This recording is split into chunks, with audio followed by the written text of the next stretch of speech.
लखनऊ शहर की भरी दोपहरी में एक लड़का रोता हुआ चला जा रहा था। जून के महीने में मानो आग बरस रही हो।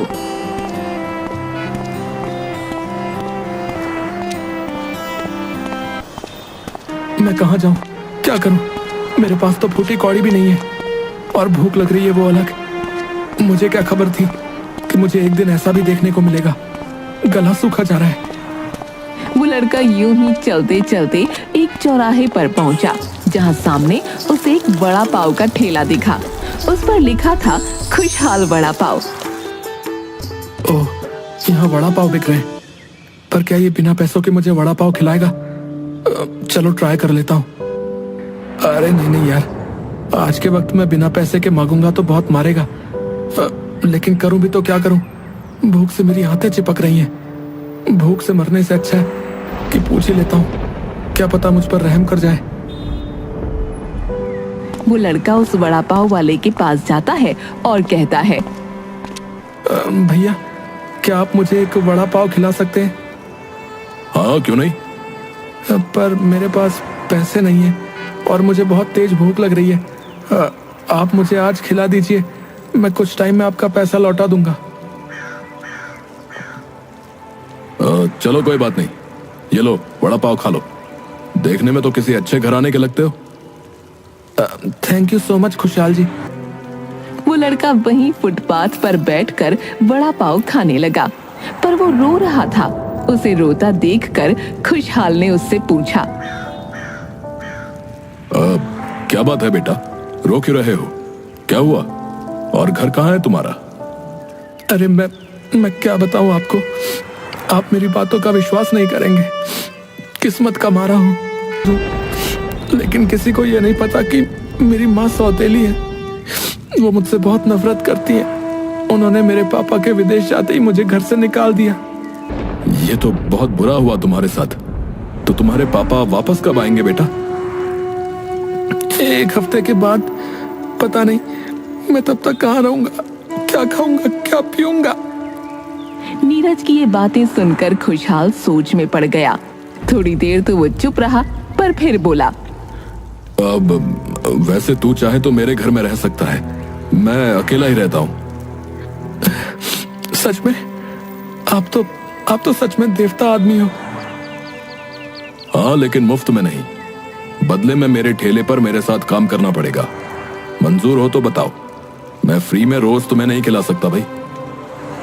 हाँ, मुझे मंजूर है मुझे। मैं ये सब काम करूंगा जो आप मुझे कहोगे। तो ठीक है, फिर चलो मेरे साथ। खुशहाल नीरज को अपने घर ले जाता है और उसे लेटने के लिए बिस्तर देता है। नीरज खुश हो जाता है कि चलो कम से कम उसे सिर छिपाने के लिए जगह तो मिली। अगले दिन वो खुशहाल के साथ ठेला लेकर बाजार पहुंचता है। हाँ भाई, तो करें आज के काम की शुरुआत। मुझे ये सब काम आता नहीं है, आप सिखा दीजिएगा।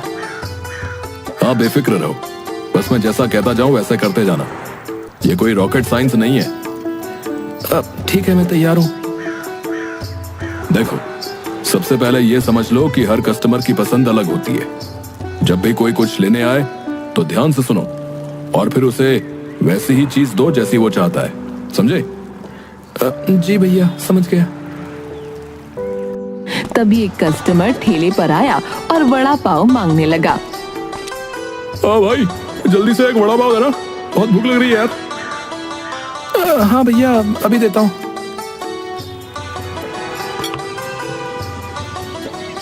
नीरज ने उस वड़ा पाव में लाल चटनी डालकर दे दी थी, जिसे देखकर कस्टमर को गुस्सा आ गया।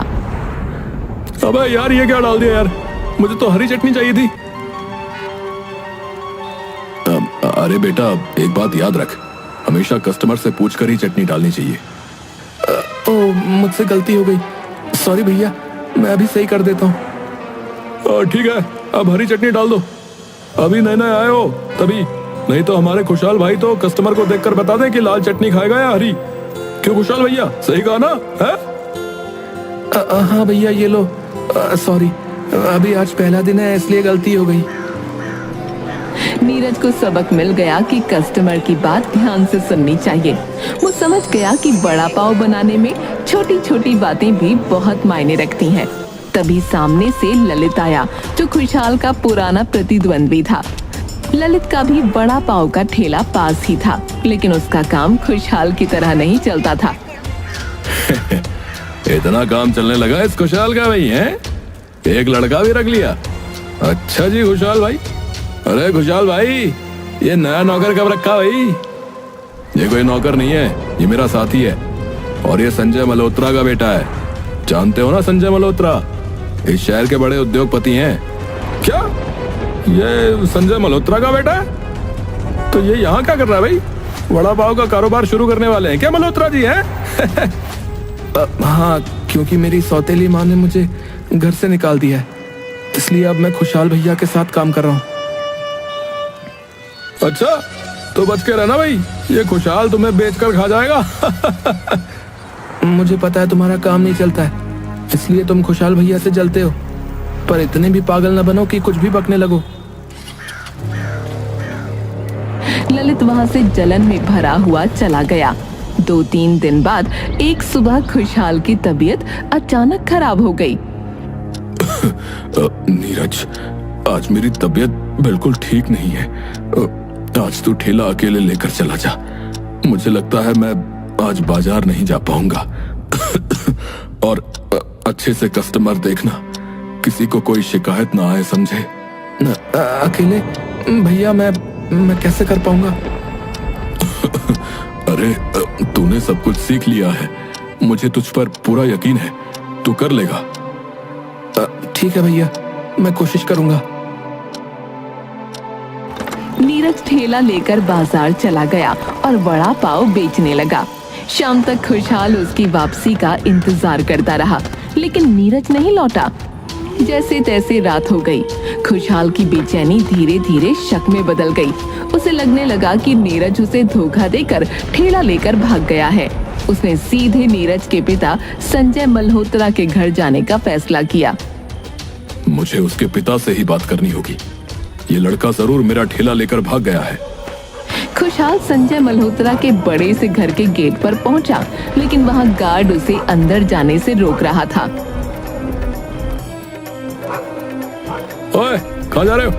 ये कोई साधारण जगह नहीं है, यहाँ ऐसे नहीं जा सकते। मुझे संजय मल्होत्रा से मिलना है, ये बहुत जरूरी है। तुम जैसे लोग रोज आते हैं यहाँ पे, निकलो यहाँ से। अरे मैं भीख मांगने नहीं आया हूँ, उनका बेटा मेरे ठेले के साथ गायब हो गया है। अच्छा ठहरो, मैं अंदर बात करता हूँ।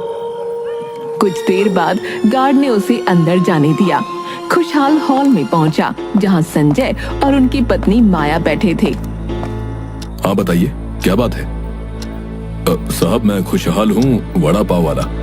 आपका बेटा नीरज मेरे पास कुछ दिनों से रह रहा था। आज वो मेरा ठेला लेकर भाग गया है। क्या? नीरज हमारा बेटा? जी हाँ, उसने मुझे बताया था कि उसकी सौतेली माँ ने उसे घर से निकाल दिया है। क्या बकवास कर रहे हो तुम? ये सरासर झूठ है। हम दोनों उसके सगे माँ बाप हैं। हाँ, हमने उसे बस डांट दिया था क्योंकि वो बहुत बिगड़ गया था, इसीलिए वो घर छोड़कर भाग गया। तो उसने मुझसे झूठ बोला। लेकिन साहब, वो मेरा ठेला लेकर भाग गया है। मुझे मेरे पैसे दे दीजिए, वरना मैं बर्बाद हो जाऊंगा साहब। ठीक है, कितने पैसे चाहिए? पूरे ठेले के 10,000 रुपए साहब। ये लो।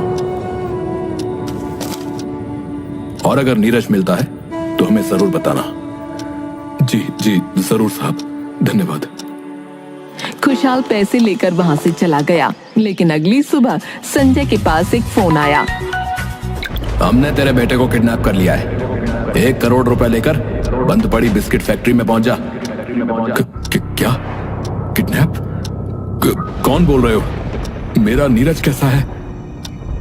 और हाँ, पुलिस को खबर की तो बेटा गया, समझा ना? ज्यादा होशियारी की तो पछताएगा। ठीक है, हम आ रहे हैं। हमारे बेटे को कुछ मत करना। दोनों हैरान और डरे हुए थे। अब हम क्या करेंगे? पहले हमें खुशहाल के पास चलना चाहिए। शायद वो हमें कुछ और जानकारी दे सके। संजय ने फौरन गाड़ी निकाली और खुशहाल के ठेले पर पहुंचा। खुशहाल, नीरज किडनैप हो गया है। हमें अभी अभी फोन आया है। किडनैपर 1 करोड़ की फिरौती मांग रहा है। क्या? किडनैप? ये कैसे हो सकता है साहब? हमें सच में नहीं पता। प्लीज अगर तुम्हें कुछ पता है तो हमें बताओ। तुम उसके साथ रह रहे थे, क्या तुमने कुछ अजीब देखा था? हाँ, अगर तुम कुछ भी जानते हो तो बताओ, ताकि हम किडनैपर तक पहुंच सकें। खुशहाल थोड़ी देर चुप रहा, फिर कुछ सोचते हुए बोला, साहब, हो सकता है कि ये ललित का काम हो। कौन ललित? वो सामने वड़ा पाव वाला साहब, बहुत लालची आदमी है साहब। जब नीरज ने उसे बताया था कि वो आप लोगों का बेटा है, तो शायद उसके मन में लालच आ गया हो साहब। संजय और माया को खुशहाल की बात ठीक लगी। दोनों तुरंत ललित के पास पहुंचे, जो अपने ठेले पर खड़ा वड़ा पाव बेच रहा था। ललित, नीरज को तुमने किडनैप किया है ना? बताओ कहाँ है मेरा बेटा? मुझे मेरा बेटा सही सलामत चाहिए, समझे? क्या मैं? अरे मल्होत्रा साहब, ये आप क्या बोल रहे हैं? हाँ, हमने सुना है कि तुम लालची हो और नीरज ने तुम्हें बताया था कि वो हमारा बेटा है। अरे मैडम, अगर मैंने उसे किडनैप किया होता ना, तो क्या मैं यहाँ पर ठेला लगा कर बैठा होता? बताओ। झूठ मत बोलो, हमें सच्चाई बताओ। अरे मैं सच कह रहा हूँ साहब, अगर मैं कुछ करता तो मैं यहाँ पर यूं खुलेआम नहीं बैठा होता। आप मुझ पर इल्जाम लगा रहे हैं, लेकिन मेरे पास छिपाने के लिए कुछ नहीं है। बिना सबूत के उससे ज्यादा कुछ कह पाना मुश्किल था, इसलिए वो वहाँ से चुपचाप चले गए। संजय और माया अपने घर के ड्राइंग रूम में बैठे थे। रुपयों से भरा बैग उनके सामने रखा था। संजय पुलिस को लेकर जाने की सोच रहा था, लेकिन माया ने उसे मना कर दिया। हम पुलिस को लेकर चलते हैं माया। अगर कुछ गड़बड़ हुई तो वो मदद करेंगे। नहीं संजय, कहीं किडनैपर्स ने हमारे नीरज को कुछ कर दिया तो? पुलिस को देखते ही वो गुस्से में आ सकते हैं। हमें अकेले ही जाना चाहिए। संजय को माया की बात सही लगी और वो दोनों अकेले ही किडनैपर्स द्वारा बताई गई जगह की ओर निकल पड़े। ये रही जगह, तुम रुपयों का बैग संभालो माया। बस नीरज को सही सलामत ले आओ संजय, मुझे बहुत घबराहट हो रही है। जैसे ही वो अंदर पहुंचे, 2 किडनैपर्स उनके सामने आए। उनका चेहरा आधा ढका हुआ था। पैसे लायो? हाँ, ये रहा 1 करोड़। अब हमारे बेटे नीरज को छोड़ दो। ठीक है, ये लो, ये रहा तुम्हारा बेटा। जैसे ही उन्होंने एक लड़के को सामने लाकर खड़ा किया, संजय और माया दोनों चौंक गए। वो लड़का उनका बेटा नहीं था।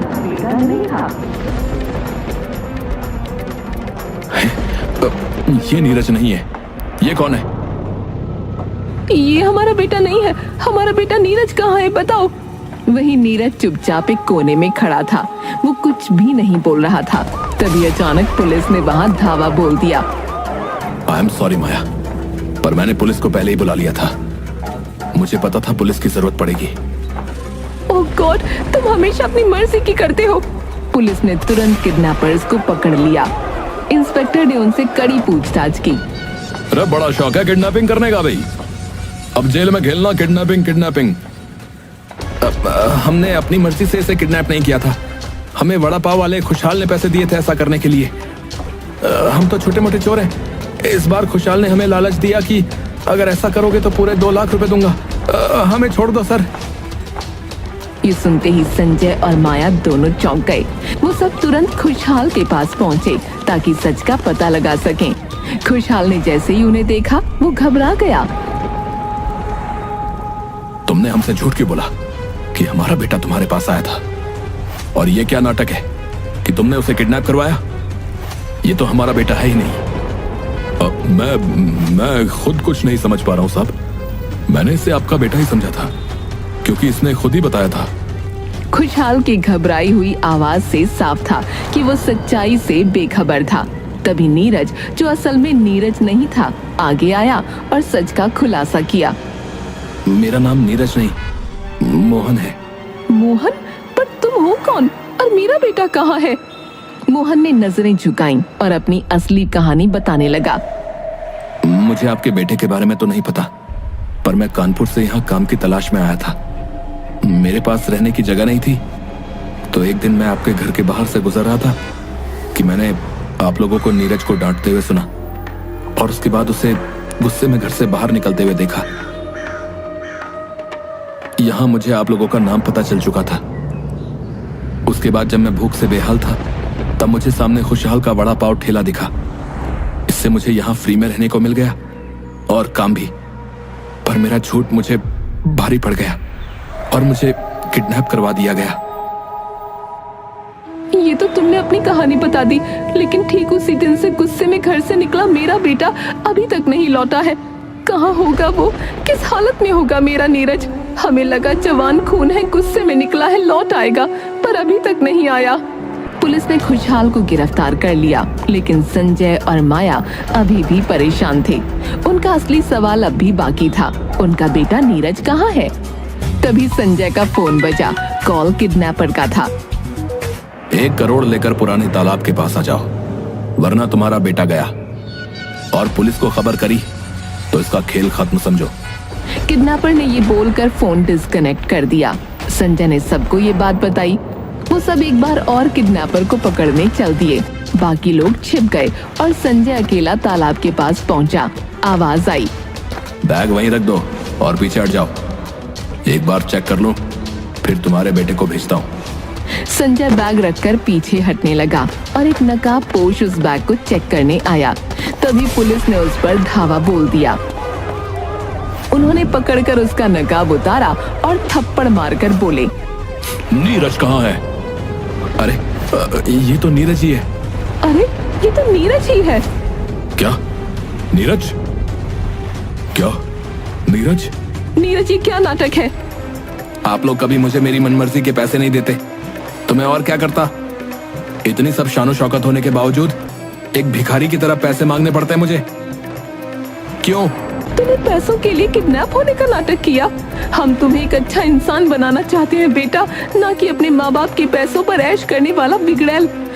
जब तुम अच्छे इंसान बन जाओगे, पैसे की अहमियत समझ जाओगे, तो तुम्हारे पिता की सारी जमा पूंजी तुम्हारी ही होगी मेरे बच्चे। अब अपनी माँ की बात समझ में आई या नहीं? तुम्हारी वजह से कितने लोग परेशान हैं।